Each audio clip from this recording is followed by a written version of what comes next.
Bonjour à toutes et à tous. Bienvenue dans le webinaire des assistants médicaux co-organisé avec l'Inter-CPTS et la CEPAM. Donc aujourd'hui, Olivier Guillard de la CEPAM va nous faire une présentation des assistants médicaux avec le contexte, pourquoi choisir un assistant médical, comment et pour quelles raisons, quelle formation. Le dispositif vous sera détaillé, le principe des objectifs et les chiffres également. Comment aussi l'accompagnement de la CEPAM est prévu, la contrepartie qui est demandée aux professionnels de santé. Et ensuite, nous aurons, donc je tiens à remercier le groupement employeur santé service, représenté aujourd'hui par Karine Retière, accompagnée de Maureen Neuvial, qui pourront aussi intervenir pour vous présenter donc le groupement employeur, les outils mis à votre disposition. Et enfin, pour finir, le docteur Fabien Besançon, président de la CPTS Cœur et Sonne, fera un retour d'expérience, lui qui a un assistant médical dans son cabinet. Voilà, merci à toutes et à tous. Donc, je donne la main à Olivier Guillard qui va commencer cette présentation. Vous pouvez à tout moment dans le chat nous indiquer si vous avez des questions. Un temps d'échange est prévu à la fin du webinaire et si besoin d'intervenir en cours de route, nous prendrons connaissance de vos messages. Bon webinaire, pardon, à toutes et à tous.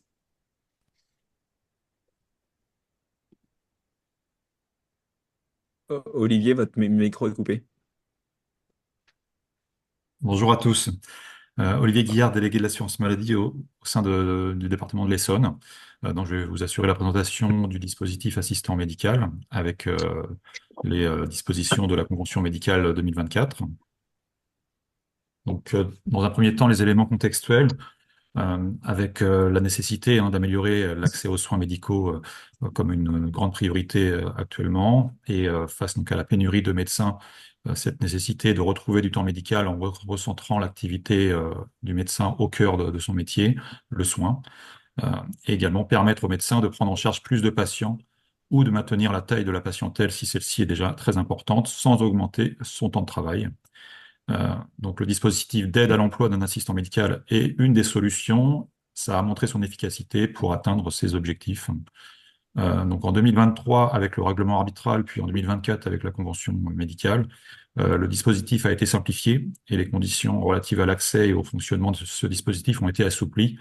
Les aides également ont été revalorisées. Alors pourquoi choisir un assistant médical? Donc pour le médecin, c'est dans l'objectif de redonner du temps médical et également d'améliorer ses conditions d'exercice. Et pour les patients, c'est de renforcer l'accès aux soins et améliorer la qualité de prise en charge et la coordination. Alors, comment et pour quelle mission? Donc, trois types de tâches peuvent incomber à l'assistant médical. Tout d'abord, des missions administratives du type compte-rendu, correspondance, recueil et enregistrement des informations médico-administratives, facturation. Deuxième type de tâche, la préparation et le déroulement de la consultation, contribution au dépistage et aux vaccinations, prise de constante, préparation et aide à la réalisation d'actes techniques. Voilà le type de choses qui peuvent être prévues pour l'aspect plus médical. Et enfin, troisième type de tâche, l'organisation et la coordination avec d'autres. Donc là, il s'agit de l'organisation de la prise en charge avec les autres acteurs de santé intervenant dans le suivi du patient, préadmission, sortie d'établissement de santé, prise de rendez-vous auprès des médecins spécialistes et des autres professionnels. Voilà les trois types de tâches euh, de l'assistant médical. Alors, à savoir que l'assistant médical n'est pas un professionnel de santé, et ses compétences attestées n'autorisent que la réalisation d'examens avec des appareils totalement automatiques, y compris pour les profils soignants, qui peuvent être des infirmières, des aides-soignantes ou des puéricultrices, des aides-puéricultrices. Alors, la formation nécessaire, donc, c'est une fonction qui n'est pas réservée à une catégorie particulière de personnel. Il y a une double voie d'accès à la fonction d'assistant médical avec un profil soignant ou non soignant. Donc, ce qu'on va appeler soignant, ça va être une infirmière, une aide-soignante ou une aide puricultrice. Et non soignant, bien souvent, une secrétaire qui devient assistante médicale. Donc, nécessité pour l'assistant médical de suivre une formation spécifique dont le contenu est défini au niveau de la branche professionnelle. avec intégration possible de VAE hein, dans les 2 ans qui suivent l'embauche. Au cours des premières années du dispositif, pas d'obligation d'être préalablement formé pour être embauché, mais un engagement à suivre la formation dans un délai de 2 ans avec obtention d'un certificat de qualification professionnelle dans les 3 ans maximum de l'embauche. Donc ça, on demande aux médecins voilà, d'inscrire l'assistant médical suite à l'embauche assez rapidement.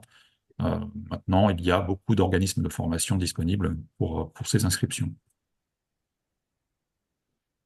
Alors, de façon plus détaillée, vous retrouvez ici les conditions à réunir du dispositif hein, pour intégrer ce dispositif. Donc, c'est pour tous les médecins conventionnés secteur 1 ou les secteurs 2 ayant signé l'OPTAM ou l'OPTAMCO.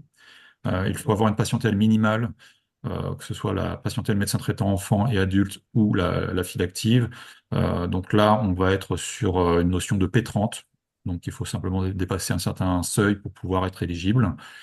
Pas de conditions d'exercice coordonné ou d'exercice regroupé. Ça n'a pas été prévu dans la convention médicale qui a été signée en juin. Ouverture à la quasi-totalité des spécialités dorénavant. Et depuis la convention de juin, maintien de la patientèle pour les médecins de 65 ans et plus. Il n'y a pas d'objectif de progression de patientèle pour les médecins de plus de 65 ans qui embaucheraient une assistante médicale. Alors, 2 types d'options s'offrent aux médecins, soit d'embaucher l'assistante médicale à mi-temps, soit de l'embaucher à plein temps. S'il s'agit de l'embauche d'une secrétaire médicale, le remplacement à minima par une option de télésecrétariat. Donc, depuis peu, par exemple, des dispositifs type Doctolib sont acceptés avec la convention médicale qui a été signée. Partage possible entre plusieurs médecins, évidemment. Hein. Donc, si un médecin du même cabinet veut partager l'assistante médicale, voilà, les 2 médecins peuvent prendre un mi-temps chacun sur cette même fonction.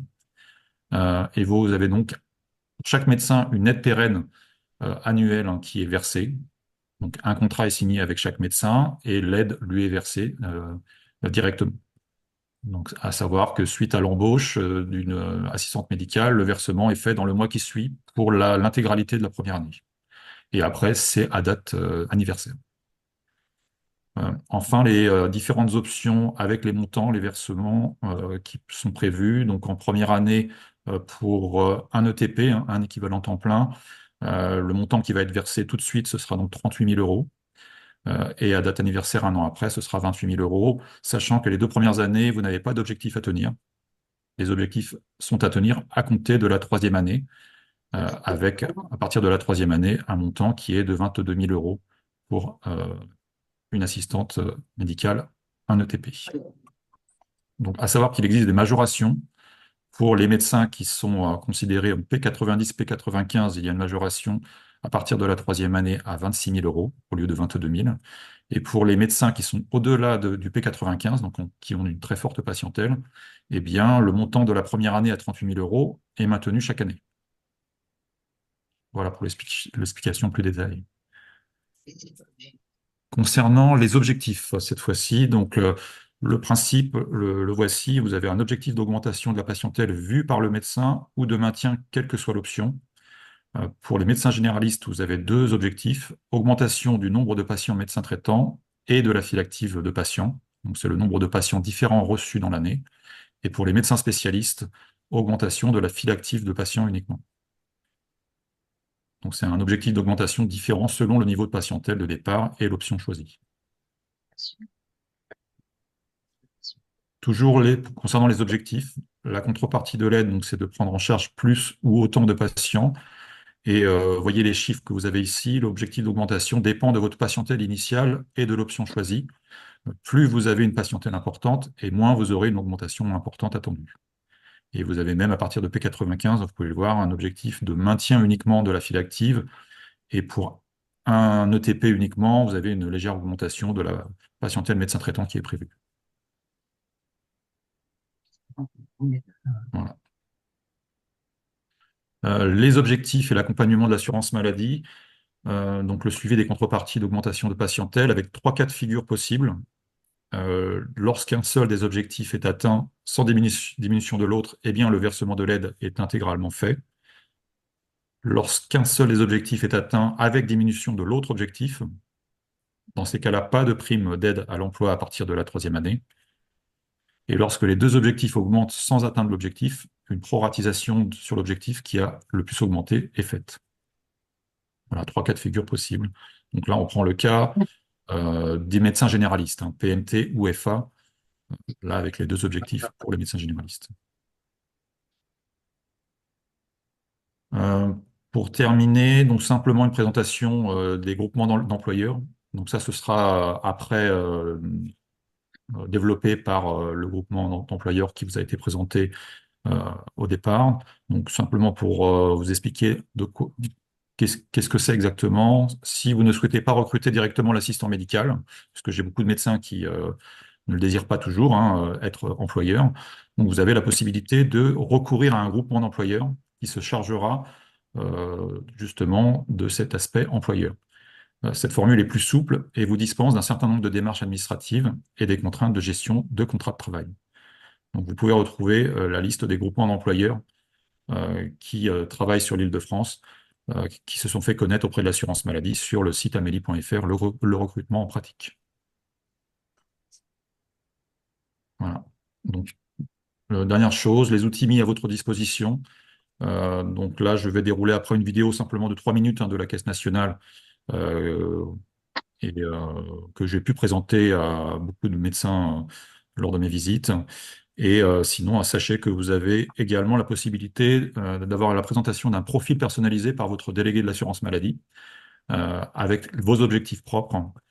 Donc ça, c'est un document qui vous a peut-être déjà été présenté et que nous représentons régulièrement aux médecins puisqu'il est remis à jour tous les 6 mois avec de nouveaux objectifs.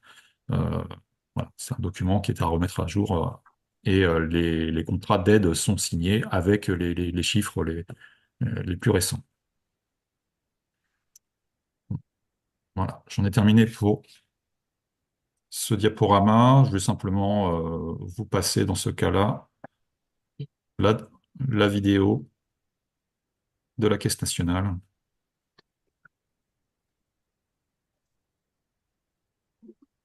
Ok.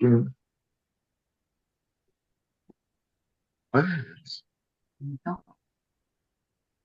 c'est attends, je sais pas ça. Non, non, non.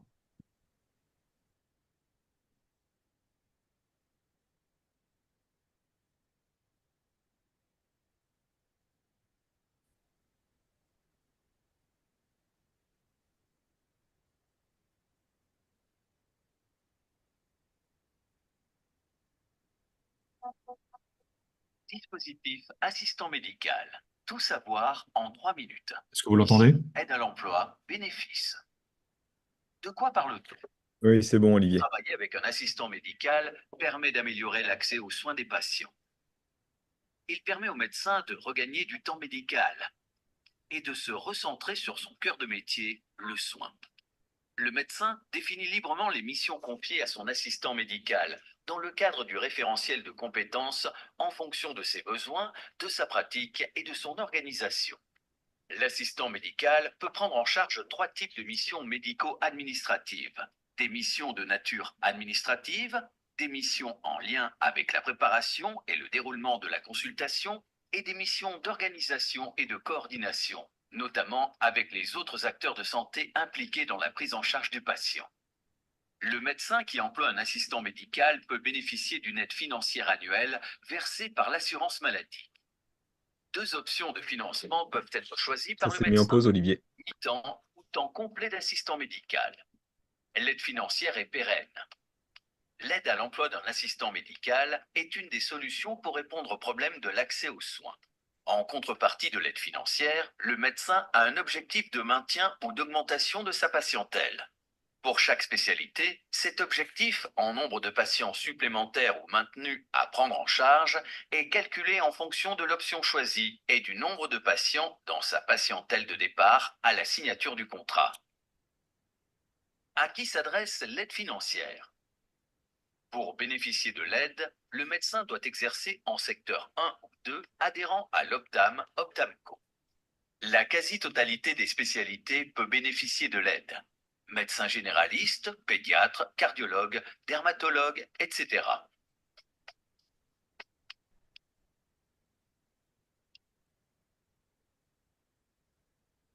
Quels sont les bénéfices pour le médecin? L'emploi d'un assistant médical apporte 3 bénéfices. Retrouver du temps médical en libérant le médecin des tâches administratives, améliorer les conditions d'exercice et la charge mentale du médecin, renforcer la qualité et la coordination des soins au bénéfice du patient. Comment l'assurance maladie vous accompagne? L'assurance maladie propose au médecin un suivi régulier et personnalisé tout au long de la vie du contrat. En bref, le médecin retrouve du temps médical au bénéfice de ses patients. Le médecin décide des missions confiées à son assistant médical. Le dispositif est conçu pour s'adapter à l'exercice du médecin. Une aide financière pérenne et annuelle est versée en contrepartie d'objectifs atteignables. Déjà, plus de 4200 médecins bénéficient de l'aide à l'emploi d'un assistant médical. Et vous, docteur?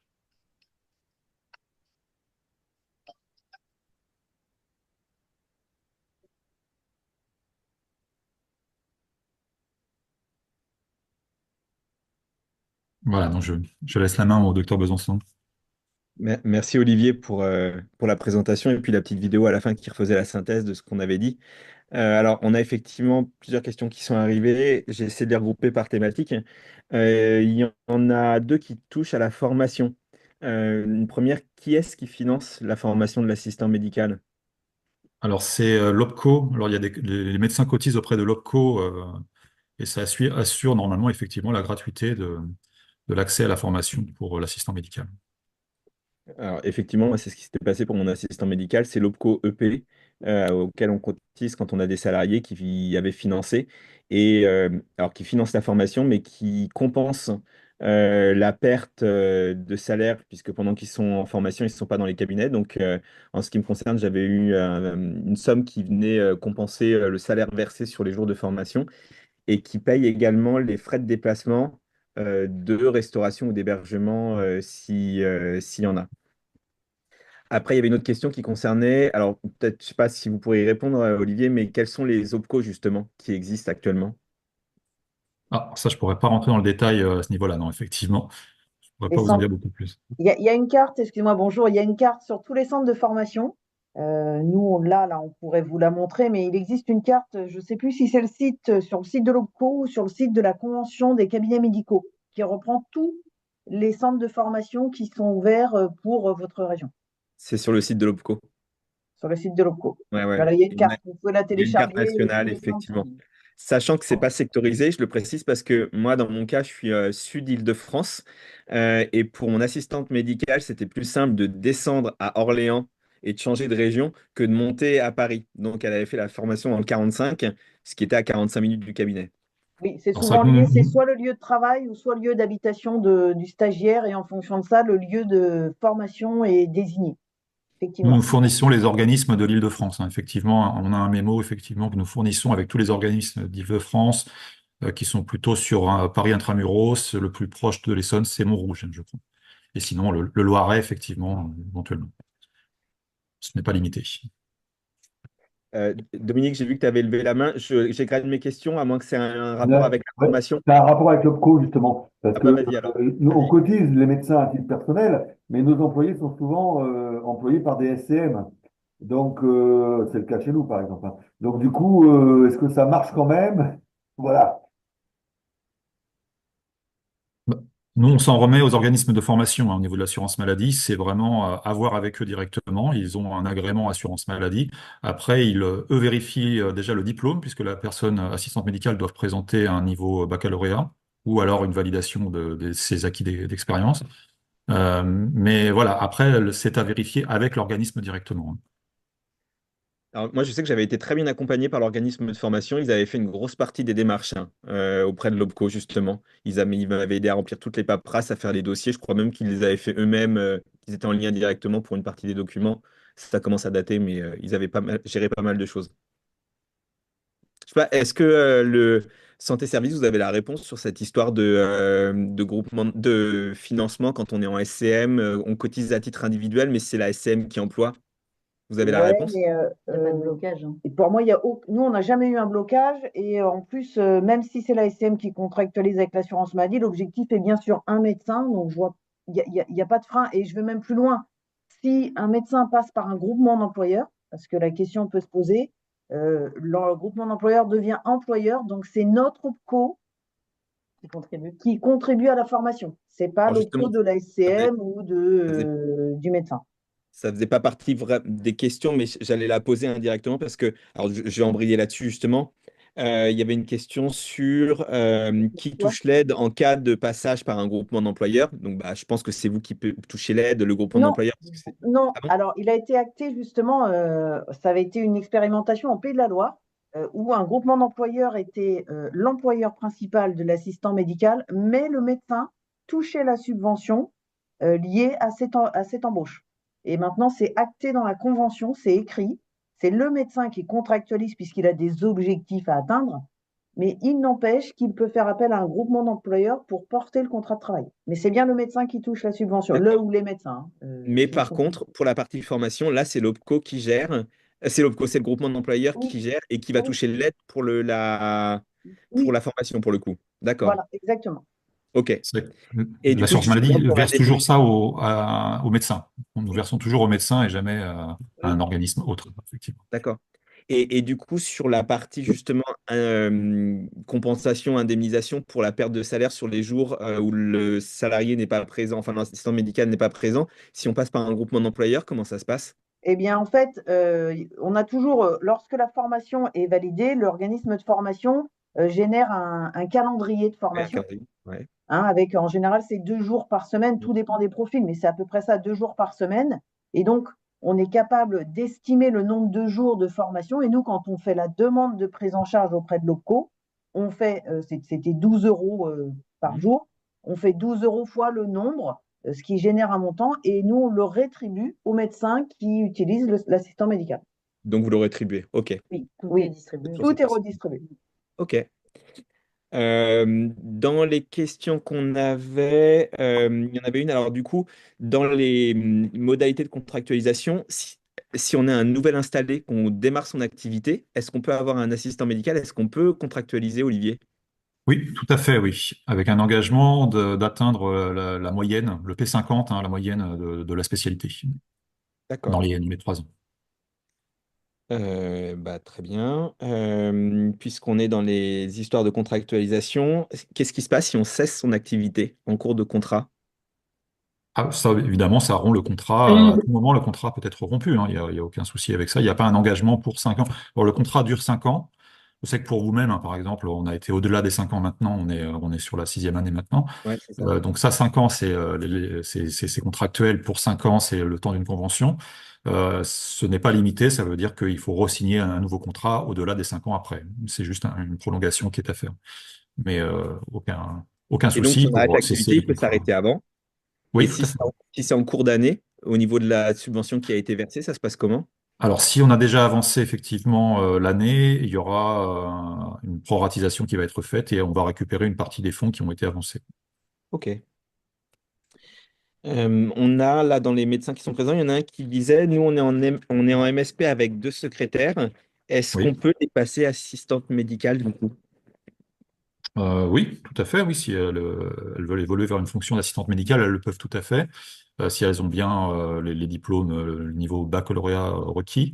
Et par contre, il y aura un remplacement à prévoir par un télésecrétariat dans ce cas-là pour ces 2 secrétaires. Et là, Ou vous alors disiez que une vraie j'étais secrétaire, sinon, comme ils le j'étais souhaiteront. resté, Pardon? j'étais resté sur un télésecrétariat, mais vous disiez tout à l'heure que même une plateforme de rendez-vous en ligne, ça marche aussi du coup maintenant, genre Doctolib, Doctolib a été validé, oui. Avec la convention qui a été signée, Doctolib a été validé a priori. même s'il n'y a pas d'accueil téléphonique, si c'est uniquement de l'agenda en ligne. A priori, oui, ils ont validé maintenant cette OK. possibilité.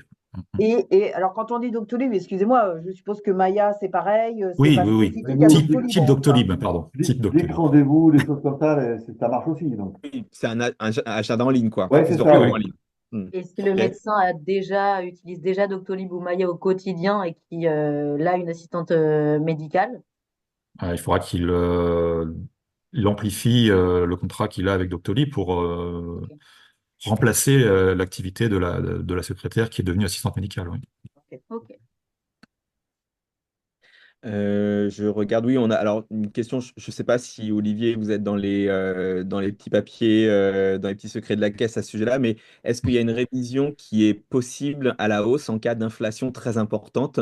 Euh, On peut avoir des requêtes parfois enfin, on peut, ça peut amener des dérogations ou du cas par cas, des choses comme ça. Mais bon, là, je peux pas m'engager à quoi que ce soit à ce niveau-là. Effectivement, c'est Monsieur Lotman, le directeur de la Caisse de l'Essonne, qui peut signer éventuellement une dérogation, un cas par cas, bien motivé, on va dire. ok. Et dernière question là qui est arrivée pendant qu'on discutait, mais je ne sais pas si vous aurez une grille à nous donner. Peut-être ce sera peut-être plutôt Santé Service qui pourra nous donner. Quel est le L'avenir. salaire d'un assistant médical? Nous, on se base sur la convention collective des cabinets médicaux qui a en place sa grille de salaire. Globalement, sur un assistant médical, on est entre 1815 euros bruts et 2160 euros bruts pour être très précis. Il s'agit de minima, donc il est possible de payer au-delà. Mais en tout cas, c'est ce qu'indique la convention collective qui est retrouvable sur Internet. Bon, je dirais que ça dépend aussi du profil de l'assistante médicale, si elle est plutôt secrétaire ou un profil d'infirmière, évidemment. Bien sûr. C'est pas le même salaire.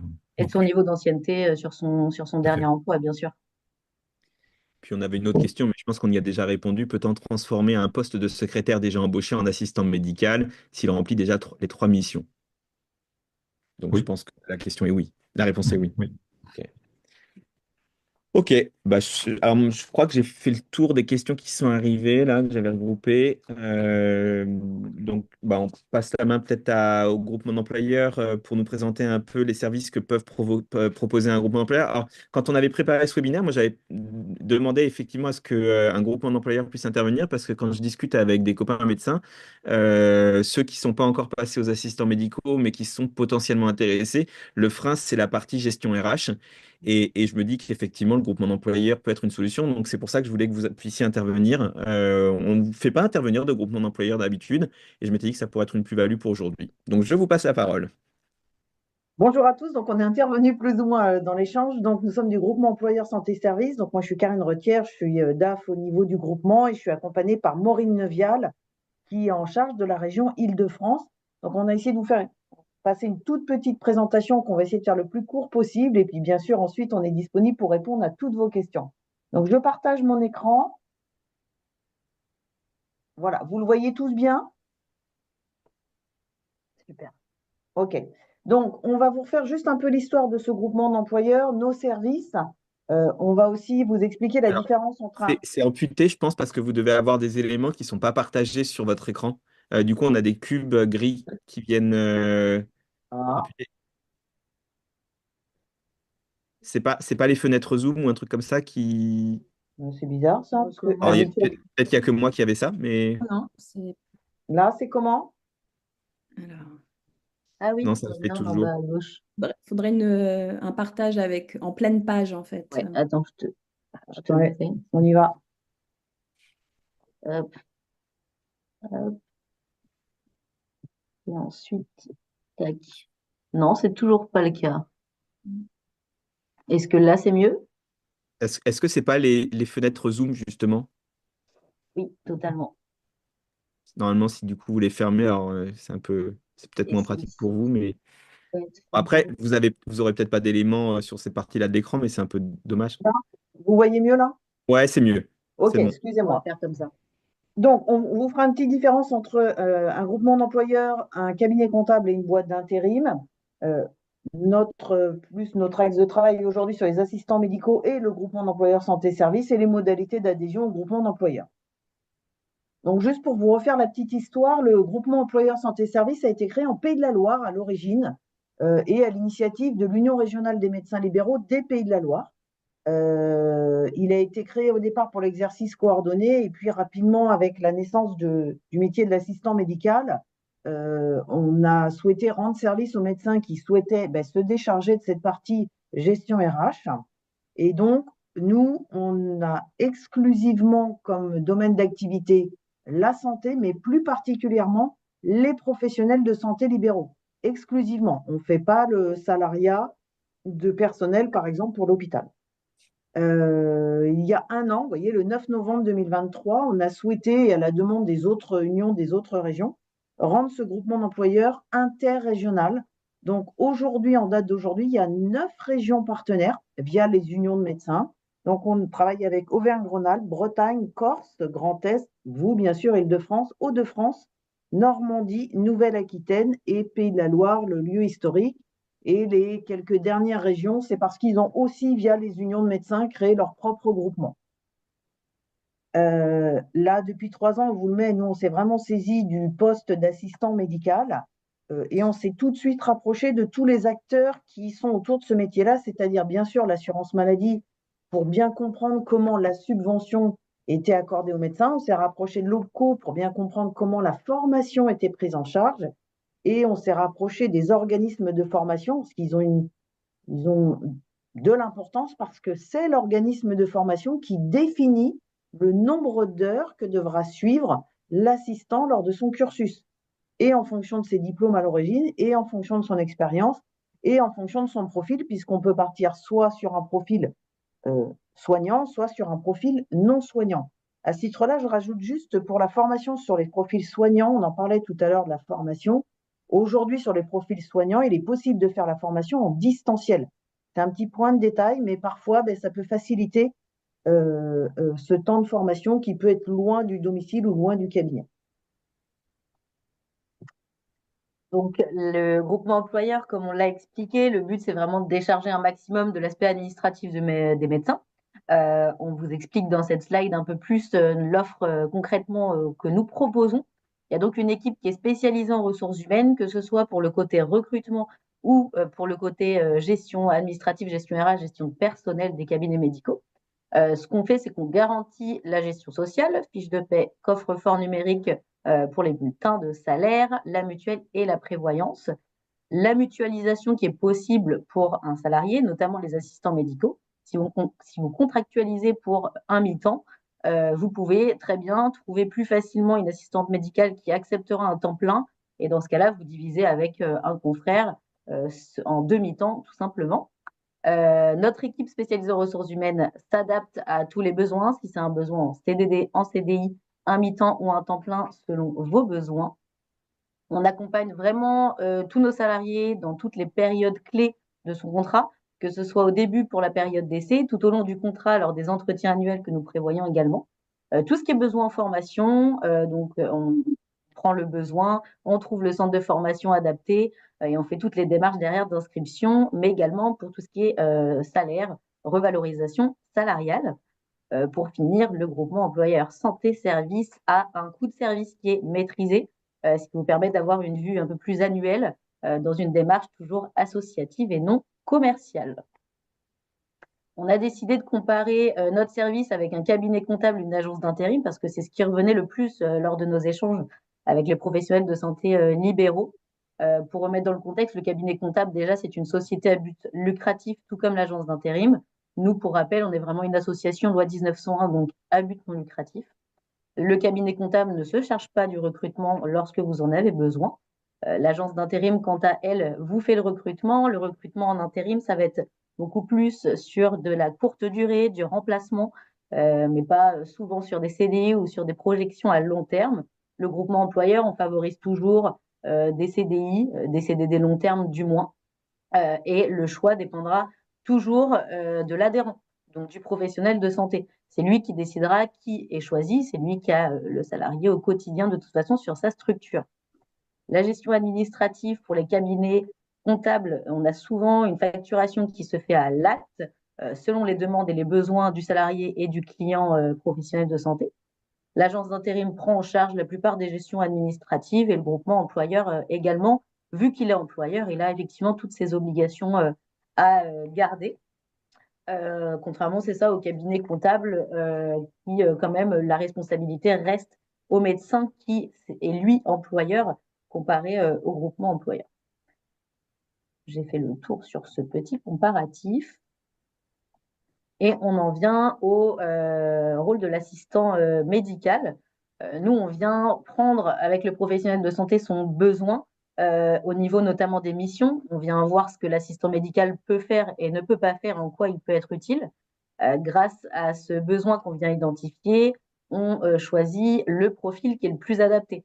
Soit un profil soignant lorsqu'on a un peu plus d'accompagnement sur les consultations, ou un profil un peu plus secrétariat lorsque le poste est un peu plus administratif.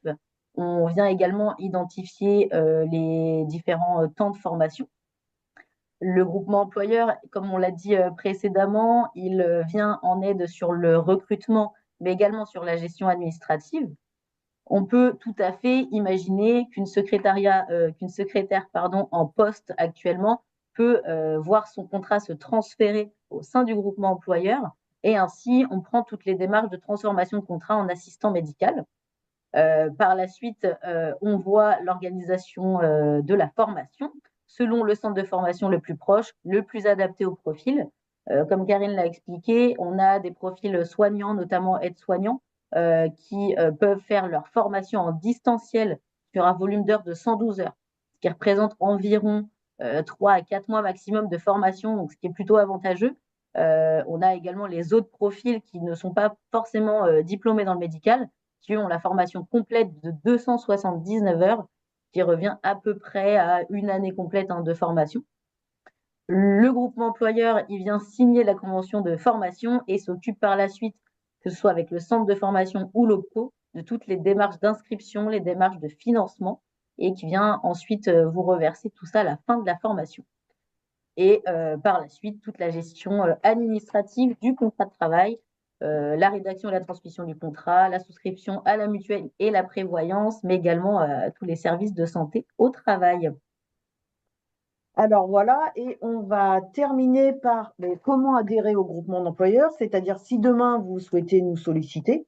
Donc on vous donnera à la fin, à la toute dernière slide, le site internet et l'adresse mail si vous souhaitez nous solliciter en direct. Voilà, au niveau du groupement d'employeurs, ce qu'on demande, c'est en 2 temps. Premier temps, on demande une adhésion, puisqu'on est une association loi 1901. Donc, vous voyez, le montant de l'adhésion annuelle est de 50 €.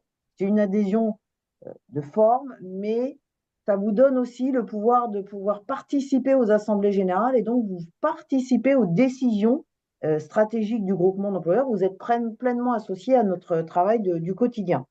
Ensuite, en fonction de l'option que vous souhaitez, soit vous nous dites, eh ben voilà, moi j'aimerais bien que vous me recrutiez un assistant médical, profil aide-soignant, etc. Donc tout le temps de recrutement, toutes les étapes du recrutement, bien sûr à la fin c'est vous qui choisissez le candidat qui vous correspond, plus tout ce qu'on appelle la déclaration de travail, le contrat de travail, les affiliations mutuelles, etc.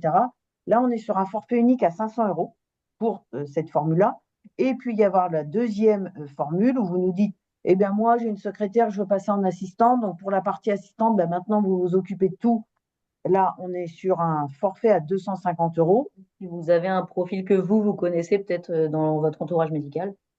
Voilà, ça, c'est une fois 250 €. Et on demande toujours une avance dans le compte courant. Pourquoi? Parce qu'on paye nos salaires au compte courant du 27 de chaque mois et on ne refacture nos adhérents qu'une quinzaine de jours suivants. Donc, il faudrait que le groupement puisse avance la trésorerie pour tous ces salaires de tous ces salariés. Donc, on demande une avance en compte courant à nos adhérents pour pouvoir payer ce fameux salaire le 27.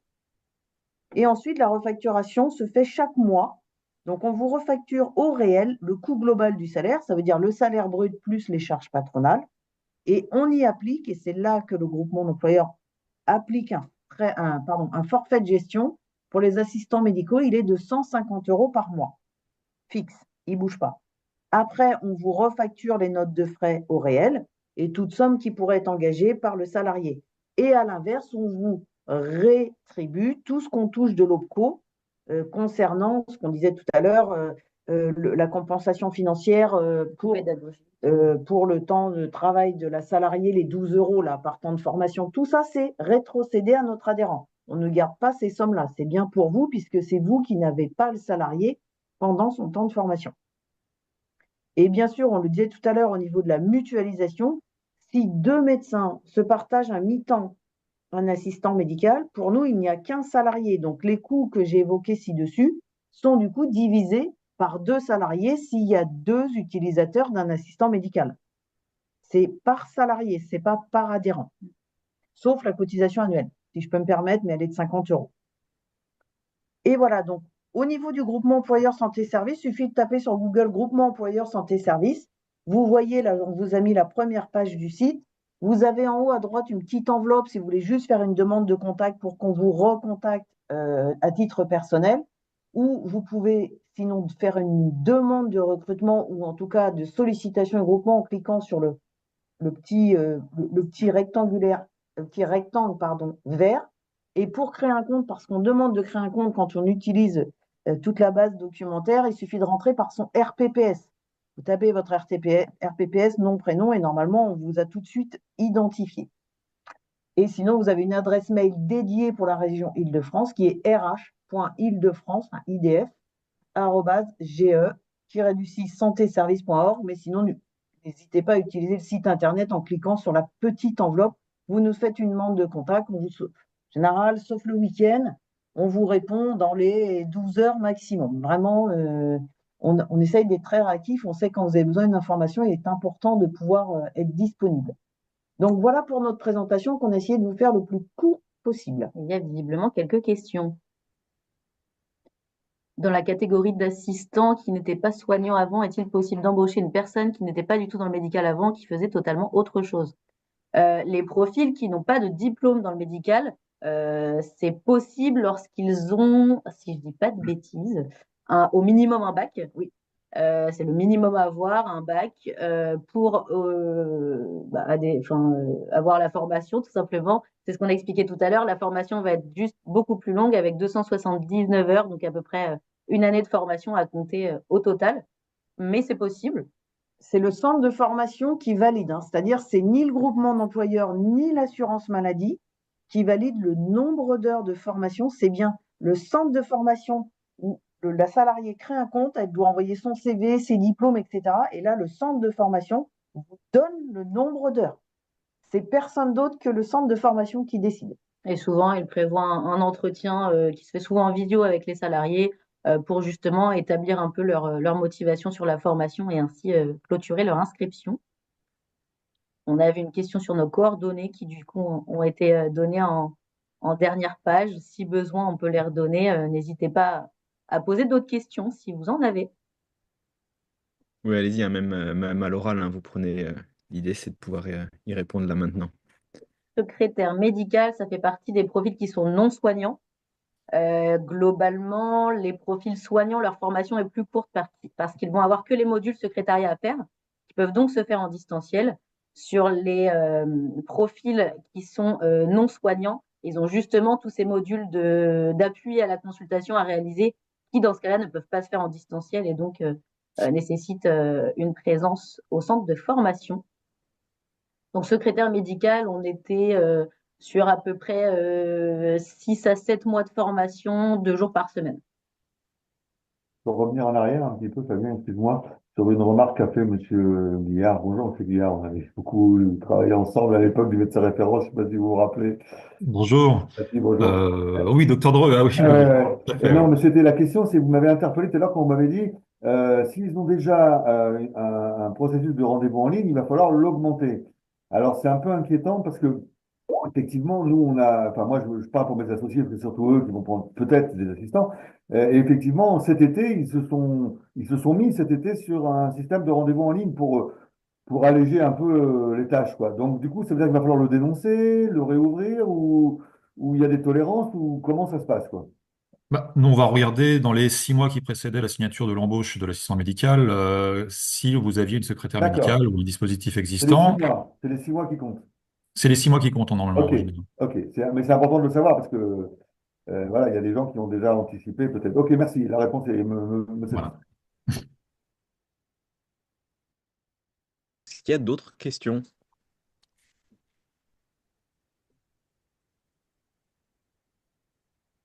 Non? Bah alors du coup, c'est moi qui vais continuer.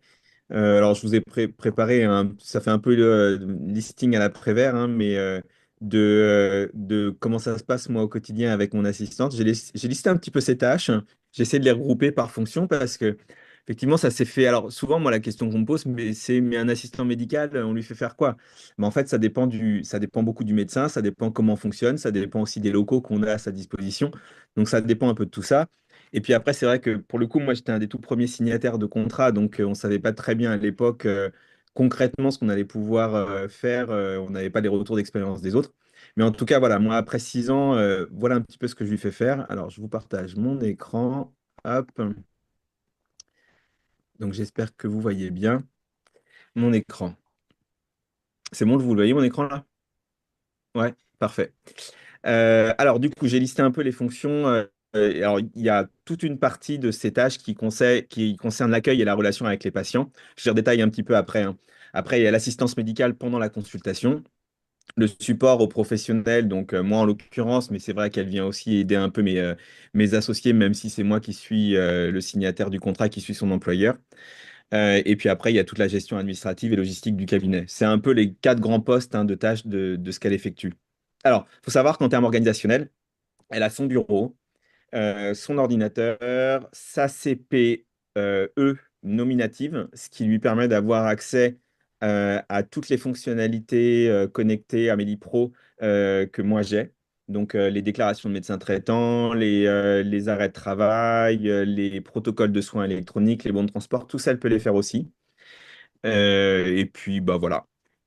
Donc il y a toutes ces fonctions-là. Alors, la relation avec les patients, bah, ça va être la préparation des consultations. Alors, pas toutes les consultations, mais certaines consultations, notamment les nouveaux patients. Elle va les accueillir, elle va créer le dossier, elle va commencer à recueillir les antécédents, scanner les documents pertinents qui ont été amenés. Le premier entretien avec les patients, alors ça, c'est les patients déjà connus, mais si j'ai pris un petit peu de retard ou si le planning de la journée est un peu chargé, bah, elle va commencer à recevoir les patients, voir un petit peu pourquoi ils viennent, les derniers éléments, les noter dans le dossier. Puis après, moi, je vais arriver pour faire la consultation médicale. Il y a toute l'aide à l'installation hein, pour les personnes âgées et les nourrissons, évidemment. Donc là, c'est plus des consultations en binôme, mais elle va pouvoir les installer. Et puis une fois que la consultation est finie, bah, il va y avoir toute la partie de facturation, les formalités administratives, finaliser un arrêt de travail, imprimer un certain nombre de documents. Le suivi après les rendez-vous. Donc si j'ai prescrit des examens médicaux et que je veux absolument connaître les résultats rapidement, bah, elle va rappeler les patients, s'assurer que les examens ont été effectués et puis me communiquer les résultats. Et puis, prendre des nouvelles sur l'évolution des patients qui sont un petit peu limites, qui sont un peu fragiles. Elle va rappeler pour prendre des nouvelles sur l'évolution de leur état de santé, comment ça va. Donc, s'assurer que les choses évoluent correctement. Après, il y a toute la finalisation des dossiers MDPH. Donc, moi, je m'occupe par exemple de la partie purement médicale. Et puis, elle va finaliser la partie autonomie, se laver, les tâches ménagères, ces choses-là. Bah, la gestion administrative, hein, c'est les protocoles de soins électroniques, c'est les bons de transport. Donc, moi, je les vois même plus, hein, les patients pour les bons de transport. Elle reçoit la demande, elle rédige les bons de transport et elle leur communique. Et puis, elle m'aide à la tenue des dossiers médicaux. Donc, quand on reçoit les examens au fur et à mesure, elle alimente les dossiers médicaux. Pendant les consultations, elle prend les notes si elle est présente pendant la consultation. La finalisation de la consultation, ça, j'en ai parlé, les documents administratifs. Alors après, ça, Arnaud, vas-y, si tu veux intervenir. Oui, enfin, je voulais te laisser finir, c'est pas grave. En fait, juste, je voulais rectifier par rapport à la CPE. Moi, j'ai une CPE aussi pour mes internes. Ils n'ont pas accès du tout au téléservice médecin traitant ni arrêt de travail en ligne. Donc, je pense que tu as un autre Non, procédé. non. Alors, en fait, quand elle a une CPE, Ah, une et nominative. elle est nominative, Ah, voilà, exact. c'est ça. Ah, ouais, c'est ça la Et différence. Ouais, c'est ça. c'est pas tout à fait. Ouais, Alors, les internes aussi, ils ont une CPE nominative, mais elle, quand j'ai fait la demande pour qu'elle ait une CPE, donc c'est effectivement une CPE nominative, et après, sur mon espace Amélie Pro, j'ai créé une délégation, et obligation, voilà. il y a une Hmm. catégorie assistant médical dans les délégations Amélie Pro qui donne tous ces accès-là, en fait. Ok. Alors, sur la consultation en elle-même, on ne fait pas forcément toutes nos consultations ensemble, hein, ça dépend un peu de l'organisation de la journée. Mais lorsque on est présents tous les deux en consultation, bah, elle va m'aider sur la réalisation des examens, comme par exemple les électrocardiogrammes. Alors, effectivement, comme l'a dit M. Guillard, ils peuvent pas faire tous les examens, par exemple l'électrocardiogramme, spirométrie, en autonomie si ce n'est pas du matériel automatisé, ce qui n'est pas mon cas, hein. Moi, je n'ai pas du matériel automatisé, mais elle va préparer le patient, elle va mettre les patchs, elle va mettre les électrodes. Et puis, moi, je viens vérifier que tout est branché comme il faut. Et puis là, on fait les examens, on fait l'examen. Pareil pour la spirométrie, elle va installer le patient, elle va lui expliquer comment ça va se passer. Puis après, moi, je viens pour la réalisation de la spirométrie. Pendant la consultation, elle va m'aider sur la prise de notes, sur la rédaction des documents, l'accompagnement du patient. Donc, le peser, voilà, prendre la tension avec le tensiomètre automatique. Alors après, sur l'aide au quotidien, sur plus l'organisationnel, bah, quand on a les nouveaux internes et les remplaçants, donc forcément, c'est moi qui encadre les internes, mais il y a toujours un temps d'appropriation du logiciel. Donc elle, c'est quelque chose qu'elle va pouvoir faire aussi avec les remplaçants, donc leur expliquer comment fonctionne le logiciel. C'est eux qui viennent chercher s'il y a une difficulté à réaliser un arrêt de travail parce qu'ils ne savent pas comment on fait, ils ne se rappellent plus où sont les codes, toutes ces choses-là. Bah, sur les tâches, les démarches administratives, effectivement, leur expliquer comment l'arrêt de travail en ligne on le fait, le protocole de soins électroniques, les bons de transport, enfin tout ça on en a déjà parlé. Le fonctionnement du cabinet, l'assistance administrative, ça c'est plus pour nous. Ça va être par exemple les contacts avec le cabinet comptable, les contacts avec la mairie dont on est le bailleur, dont on est locataire. Donc tout ça, c'est elle qui s'en occupe. Moi, je m'en occupe pas du tout. Les contrats de remplacement, c'est pareil, c'est elle qui les rédige, qui les envoie au Conseil de l'ordre. Donc tout ça, ce sont des tâches que je lui ai confiées. Et puis après, il y a la gestion avec bah, la société de ménage, avec l'agenda en ligne, avec la plateforme téléphonique. Donc ça, c'est pareil, c'est elle qui fait le lien. S'il y a des changements à faire sur la programmation de l'agenda en ligne, c'est elle qui s'en occupe avec Doctolib. Si, il y a des choses à ajuster avec le fonctionnement de la plateforme téléphonique, c'est elle qui s'en occupe. Donc tout ça, ce sont des choses que je lui ai déléguées. Et puis évidemment, le suivi des stocks et des consommables du cabinet, les draps d'examen, les embouts d'autoscope, enfin tout ça, c'est elle qui s'en occupe.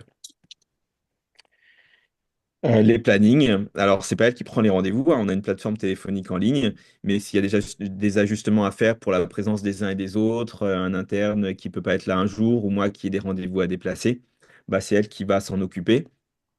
S'il y a des choses à ajuster, si elle s'aperçoit qu'il y a deux rendez-vous qui ont été mis de façon trop proche et qui vont prendre du temps, elle va les décaler pour ajouter un peu de temps sur le rendez-vous.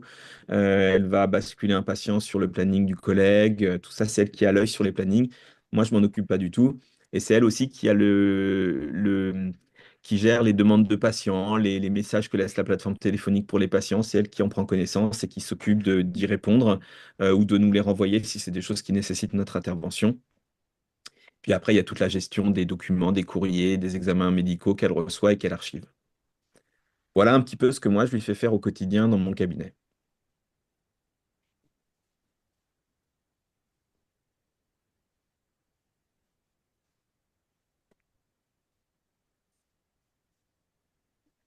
Oh, il est 13h55.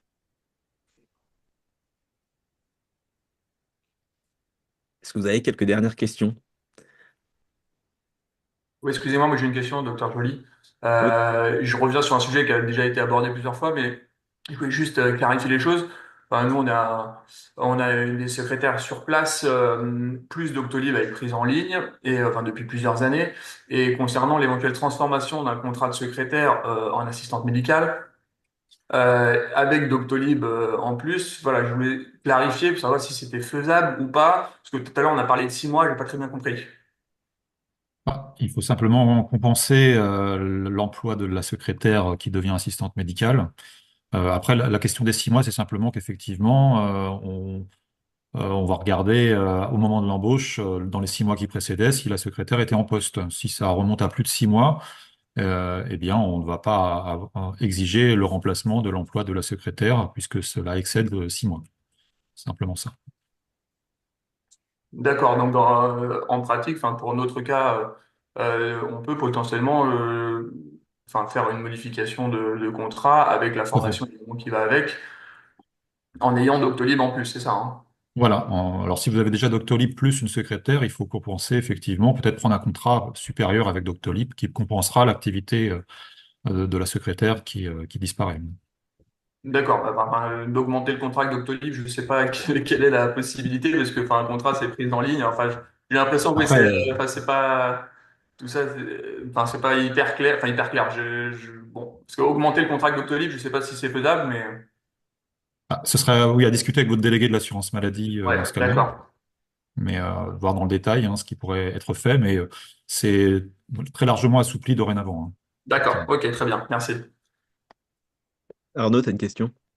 Oui, moi c'était plutôt au groupement d'employeurs. Je voulais savoir au niveau vous occupez aussi du RGPD avec l'employé notamment puisqu'il faut comme elle a accès à des données quand même qui sont confidentielles, informatiques, elle est censée signer une charte RGPD et je voulais savoir si vous occupiez de ça ou c'est à notre charge. Bah, en tout cas, dans le contrat de travail, il y a une clause de confidentialité. Après, est-ce qu'on appelle ça forcément RGPD? Je ne sais pas si on appelle ça forcément RGPD, mais en tout cas, elle a une clause de confidentialité dans son contrat. Alors Ça, normalement, j'en ai- c'est deux choses différentes, la RGPD et la confidentialité, puisque les RGPD, on est vraiment dans les données informatiques, type les mails et tout ce qui est adresse et tout. Ouais, bah, Je sais que on a la même problématique avec les gens qui font le ménage au cabinet, quoi, hein. On est obligé normalement de leur faire signer une charte RGPD. ouais, alors on peut mettre, faut le vérifier avec l'équipe RH, mais RGPD, pour l'avoir moins fait sur d'autres structures, c'est des démarches. Donc après, on peut faire un document RGPD qu'on appelle charte RGPD de non-diffusion, etc., etc. Ça me semble pas trop être un problème, mais parce que le RGPD, en fait, c'est pas un agrément ou quoi que ce soit, c'est une démarche RGPD pour vos données confidentielles de patients, etc., etc. Faut juste que je revoie avec l'équipe RH, mais pour moi, c'était dans le contrat de travail. Voilà.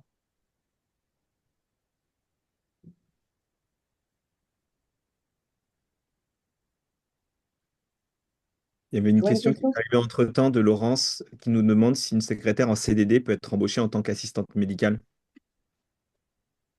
Oui, je suis Laurence Je pense que la Carrier. question qui est derrière, c'est le remplacement du poste, en fait, c'est Voilà, c'est ça? ça. On a deux secrétaires, une qui est là depuis longtemps en CDI et une qui est en CDD, dont le CDD va être arrêté en février et probablement un licenciement consensuel de la secrétaire qu'elle remplaçait.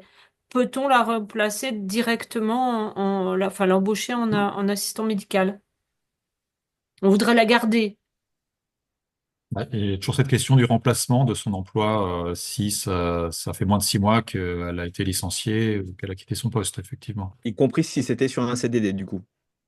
Voilà, il faudrait attendre 6 mois pour que Mm. on n'ait pas Que à, ce soit à considéré comme une remplacer son nouvelle emploi. embauche et pas comme un remplacement, en fait. Voilà, tout à fait. Changement de poste. D'accord. Oh là là. C'est vrai que On va La réponse fermer. convient pas à Laurence. cette histoire de six On mois, est une MSP dans le Tarteret de Corbeil. On vous annonce notre retrait. On va tout fermer là. Ouais. Je suis non, mais désolée. c'est vrai que cette histoire de 6 mois, Monsieur Guillard, excusez-moi, je croyais avoir compris, mais moi, je vous Mm. posais la question de savoir si le contrat pris pour le rendez-vous en ligne, lui, avait été récent, quoi. Ben, la secrétaire est ancienne, mais le contrat est récent. Est-ce que ça marche aussi? La Le contrat est secrétaire est récent. embauchée. La secrétaire est embauchée depuis longtemps, d'accord? Oui, oui, Mais oui. récemment, il y a eu un contrat pris en ligne voilà, pour alléger, on va dire, quelque part, le travail de la secrétaire. Et donc, si vous voulez, le passage de la secrétaire en assistante viendrait en postérieur. Donc, ça marche aussi, ce système-là, ou pas? Oui, oui, oui, oui, Oui, ça non, marche aussi. oui, tout à fait, oui, oui. D'accord. Moi, je voudrais juste revenir sur ce que disait Laurence.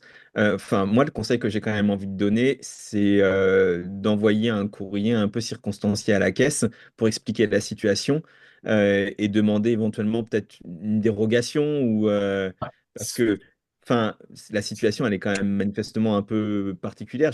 Enfin, elle a vraiment On peut été rentrer dans harcelée. la dérogation et du cas par cas, hein, effectivement, C'est ça. avec Ouais. Monsieur Lotman qui rendra un avis. On Enfin, le ça vaut fait le coup, remonter au quoi, demander. directeur, Je oui, tout pense à que fait. non, quoi, mais ça. Mais voilà, il faut le préparer en amont et il faut en être sûr avant d'engager la personne, effectivement. Tout à fait. Ouais. Mm, mm. Je vais juste devoir vous laisser, par contre, hein, j'ai un Ouais. impératif professionnel. Bah, merci beaucoup, hein, Olivier, pour votre présentation et votre intervention. Oui, bah, c'est un plaisir. Merci beaucoup. Bon, au revoir.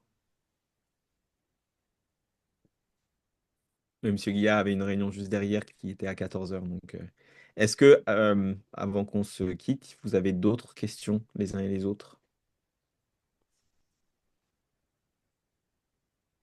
A priori, non.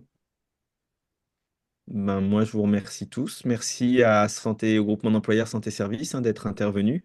C'était chouette. Je pense que c'était hyper intéressant pour beaucoup de Oui, monde. Ça peut être une oui. solution. Et puis, merci à tous pour votre présence et vos questions. Merci. Bon Merci beaucoup. après-midi. Merci. Merci. Merci à Au toi, revoir. Fabien. À Au revoir.